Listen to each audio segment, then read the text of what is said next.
গতকালকে ফেসবুকে একটা পোস্ট করেছিলাম যে একটা নারী আমার মাধ্যমেই প্রায় ২ মাস আগে তার স্বামীকে তালাক দিয়েছিলেন। গতকালকে সে আমাকে ফোন দিয়ে বলছে যে, "ভাইয়া আমি আমার স্বামীকে দেওয়া তালাকটা প্রত্যাহার করতে চাই। কেননা আমার ভুল হয়েছে, আমি আমার ভুল বুঝতে পেরেছি।"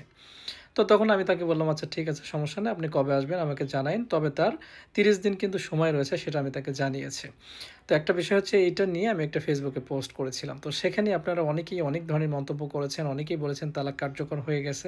অনেকেই বলছেন তাদের একসাথে সংসার করার কোনো সুযোগ নেই। সকলের উদ্দেশ্যে বলছি যে একটা তালাক যখন প্রদান করা হয় তখন নরমালি তালাকের নোটিশ ২ জায়গাতে দিতে হয়। একটা হচ্ছে তালাক গ্রহীতার নিকটে, আরেকটা হচ্ছে সেই গ্রহীতা যে এলাকায় থাকে সেই এলাকার চেয়ারম্যান অথবা সালিসি পরিষদ কর্মকর্তা অথবা মেয়র তাদের নিকটে।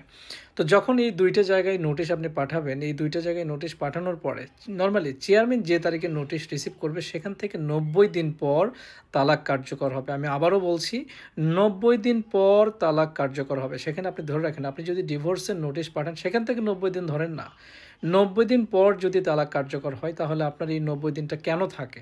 এই ৯০ দিনের একটা সুযোগ থাকে, সেটা হচ্ছে যে ব্যক্তি তার স্বামী বা স্ত্রীকে তালাক প্রদান করেছেন সেই ব্যক্তি চাইলে এই তালাকটা প্রত্যাহার করে তারা পুনরায় আবার আগের মতো সংসার করতে পারে। তালাক প্রত্যাহার করতে হলে অবশ্যই আপনার আইনজীবীর নিকটে যেতে হবে, অথবা আপনি চাইলে সেই সালিসি পরিষদ কর্মকর্তা অথবা চেয়ারম্যানের মাধ্যমে তালাক প্রত্যাহার করতে পারবেন।